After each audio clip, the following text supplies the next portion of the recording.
Hello, sir. Hello. Kumusta na po? Ayos lang, ayos lang. Balita ko, user kayo ng MX3. Oo, actually, matagal na kaming uminom nito kahit sa Dubai pa kami, sa Middle East. Kumusta, sir, yung pagiging engineer mo rito sa Glasgow? Minsan challenging kasi puro Scottish ang mga nandito, tapos minsan napupunta kami kung saan-saan. So, minsan may struggle pero ano naman, kasi Pilipino naman. So, mas magaling ang Pinoy. Oo, syempre Pilipino. Yeah. So, how long have you been using the brand? In Dubai, almost every day, ginagamit ko siya. Ang nangyari is, nung napunta kami dito sa Scotland, wala na ako masyadong mabilan. Kaya nung nakita ko siya ngayon, pumunta ako para kumuha na ulit. Nabis ko. Bakit MX3 capsule, sir? Andito ka na sa Glasgow ngayon and still, yan pa rin ang choice mo na brand supplement. Naramdaman ko na parang kinikleanse yung yung body ko. Sabi ko, I'm not that old but I'm aging as well. So, yeah. So para sa akin siguro, mas mainam yung tulungan ko yung health ko para mas maging healthy pa ako. MX3, dito ako believe.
Ayun ang anak ko, oh! Yun, oh! Kitang-kita! Tangkad niya na kasi! Dali nang hanapin ni Kiddy, no? Para sa height na all of the above, doon ka na sa may Chlorella Growth Factor. May tulong sa proper growth and development ng kids with proper diet and exercise. Cherry Fur Tangkad Sagad. May lysine, taurine at essential vitamins pa. Laking may pagmamalaki. Cherry Fur Tangkad Sagad. Mahalagang paalala, ang Cherry Fur ay hindi gamot at hindi dapat gamiting panggamot sa anumang uri ng sakit. Dati, kung may aasikasuhin ako sa pag-ibig, kailangan kong mag-leave, maghabol sa lunch break, o kaya mag-early out. Pag nataon pa na traffic, nakakahulas. Pero ngayon, I'm chill because virtual pag-ibig is here. Lahat ng major pag-ibig fund transactions ko, pwede na sa phone. Mag-check ng savings, apply ng loan, and more. Kaya no need mag-absent dahil always present si Virtual Pag-ibig for you. I-download na ang Virtual Pag-ibig app today. Pag-ibig Fund, solid kaban! Virtual Pag-ibig. I'm chill because Virtual Pag-ibig is here. I-download na ang Virtual Pag-ibig online app today. Wag mo sabihin, radyo! Wag mo sabihin, radyo! Sabihin mo! Sabihin mo! Energy! Energy! Lindsay. Good morning, Panga. Good morning! Baby Toby. Baby Toby. Good morning, Panga. Good morning! Hi, Panga! Tayo pa rin pong istasyong same, pero... Panga, we are number 1. 6.7 Energy FM. Panga, wag mo sabihin radyo. Sabihin mo... Energy! Oras mo na natin sa Wing Kablong on Check Your Time. Sa lahat po ng mga panggapo natin na talaga naman po nandiyan na po at nagda-drive na. O medyo napapailing. Ano ba naman yan? Napapaganon. Kasi nga po traffic na naman po sa mga dinadaanan po nila. Pero may mga pangga pala tayo na surprisingly, ang sabi sa akin kaninang umaga, tago na lang natin sa pangalang Athena. Wala daw traffic ngayon ha. In fairness, yung biyahe niya parang 20 minutes lamang. In fairness naman, minsan lang daw mangyari yan. Pero ang sabi nga niya, may mga ano po kasi, meron po mga nag-cancel na po ng klase, ganyan. Meron mga online classes na lamang po dahil nga po yung iba umiiwas po sa, ang sabi po kasi malaki daw po ang sakop po nito pong si Bagyong Nando. So, may mga pangga po tayo na hindi na pumasok, may mga nag-cancel na po ng klase ng mga eskwelahan. Discretion naman po nila yan, di ba? So, huwag natin sila pakialaman kung mag-cancel sila ng klase, di ba? Yung iba naman, yung mga tigil pasada pa rin, kahit na sinabi na last day na kahapon, meron pa rin po mga nagtigil pasada. Sabi lang naman yun. Diba? Good morning din sa lahat po ng mga panggapo natin. Talaga naman po, nandiyan na po sa kanila mga opisina sa mga oras na ito. Oy! Nag-in ka na? Late ka na naman? Araw-araw na lang late ka, oo. Araw-araw na lang may kaltas yung sweldo mo. Hindi na mabuo-buo. Nakakaloka naman yan. Alam mo ang dapat dyan, ha? Oo, kung alam mong malilate ka o alam mong medyo hindi maganda yung dadaanan mo, alam ko magiging challenge ka when it comes to the traffic. Ang taray nun challenge. Gising ng maaga, be. Effort ng konti. Okay. Baka mamaya bukas may kapalit ka na dyan sa trabaho mo. Diba? Ayaw naman natin mangyari yan. Ayaw naman natin. Ang sakit naman nun. Nagawa mo naman ang lahat pero pinalitan ka pa din. Diba? Pero alam mo ha, in fairness naman sa mga panggapo natin na talaga naman pong alam gawin ang lahat. Nako, nabalitaan mo na ba yung bill na talaga naman pong kinembutan itong pong si Senator Robin Padilla? In fairness naman, natuwa ako dito sa bill na ito ha. In fairness naman, yung anti-pabebe bill. Ay, alam mo ba to? O, kamusta naman kayo dyan? Talaga naman po yung mga nagbubunyi ngayon dahil dito sa anti-pabebe bill. Ang sabi po dito ha, inihain po ni Senator Robin Padilla ang panukalang batas na naglalayon po na paturuan ng mga mag-aaral o yung mga mag-aaral mula kinder hanggang grade 12 na mga particular na gawain po. Gayon din, yung po mga values at pangangalaga po sa kalikasan. Ito po mga values at saka po mga gawain na sinasabi po ni Senator Robin Padilla, mahal ko, ay yung mga practical po na gawaing bahay.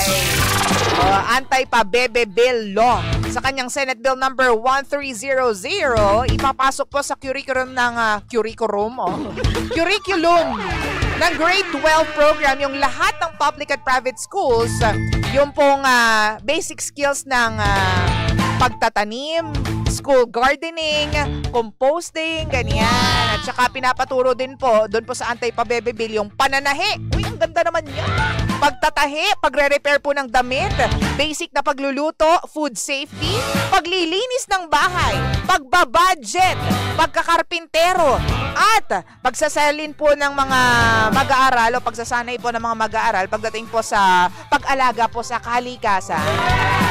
Oo. At saka po yung mga clean-up drive, dapat daw po sinasalihan po yan ng mga mag-aaral po natin, mahal ko. In fairness naman, oo. Ang galing-galing natin dyan. Pero alam nyo po, hindi nyo po na itatanong, no? Sorry na, dun sa eskwelahan ko when I was in, arte mo na naman dyan, girl. Nung elementary ako, tinuturo yan. Oo, naalala ko pa yung teacher ko dyan, si Miss Sendol. Hi, Ma'am Sendol. Andyan ka pa ba? Where na you? Oo nga, tinuturo sa amin yung pananahi. Yung home economics ba yung tawag doon na subject? Oo, lahat ng gawaing bahay ituturo, pananahi, pagluluto, pati placement ng mga kutsara, tinidor, pati plato, ganyan kapag nasa table na, tinuturo yan. Ito yung etiquette sa pagkain, tinuturo yan. Mga basic ba? Basic pare. Ituro lahat yan. Pero siguro nga, nakakalibutan na po yan ituro ng mga guro po natin dahil sa dami po ng mga subjects, no, na kailangan i-tackle. So, ito na nga, gagawin na pong batas kung makakalusot nga daw po itong anti-pabebe bill. Dito dito, ituturo po lahat ng mga, sabi nga nila, basic sa buhay. O, paglilinis ng bahay. O, gardening. Ano pa ba? Yung pananahi. Naku, very, very important. Pagkakarpintero, di ba? Life skills na tinatawag po natin para pagdating ng panahon, hindi na natin kakailanganin pa ng ibang tao para makasurvive tayo, di ba? Bakit ganyan ka?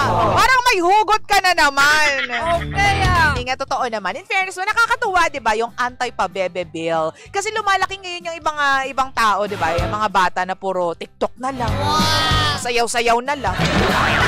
Puro cellphone, puro Roblox na lang. Oo. Magaling silang kumalikot ng telepono, magaling silang magpipindot, mga Google search, ganyan. Pero, utusan mong maghugas ng plato. Utusan mong maglagay ng tubig sa pitchel. Galit pa yan. May dabog pang kasama. Okay. Diba? So, dapat nga isama na natin ito. Isama nyo na yan. O sana po masano. In fairness naman. Kay ate, tingnan mo si ate. Tumatango-tango ngayon si ate. Wow. Sabi, tama yan, DJ Lindsay. Pati pagluluto, isama nyo na rin. Ano ka ba? Alam mo, may mga bata ngayon, kailangan mo lang talaga silang i-train, kailangan mo lang talaga sila turuan at a young age. Meron sumisikat nga na bata ngayon, ewan ko dumadaan siya sa FYP ko, tsaka dumadaan siya sa aking Facebook account to. Yung bata, yung nagluluto ng sarili niyang pagkain. Tapos ang kagandahan dito, in fairness naman sa mga magulang, binigyan siya ng kitchen set. Oo, tas maliliit din ang mga sandok yung gamit niya, maliit na kawali, maliit na kung ano-ano, maliit na kitchen set para doon siya nagluluto. In fairness, pero syempre, supervised ba rin ng kanyang nanay? Wow! May mga content sila dyan. Ang cute lang talaga, in fairness. Kasi itong bata na to kumakain na, at an early age siya, kumakain ng okra, ng talong, ng ampalaya, nagsasaing ng sarili niyang kanin. Kailangan mo lang talaga, sabi nga nila, train them young. Oo. 8:31 ang nagmamagandang umaga. Siyempre ni Mayan. Tayo pa rin pang istasyong same, pero... Hanggang we are number 1, 6.7, Energy FM. Hanggang wag mo sabihin radyo. Sabihin mo.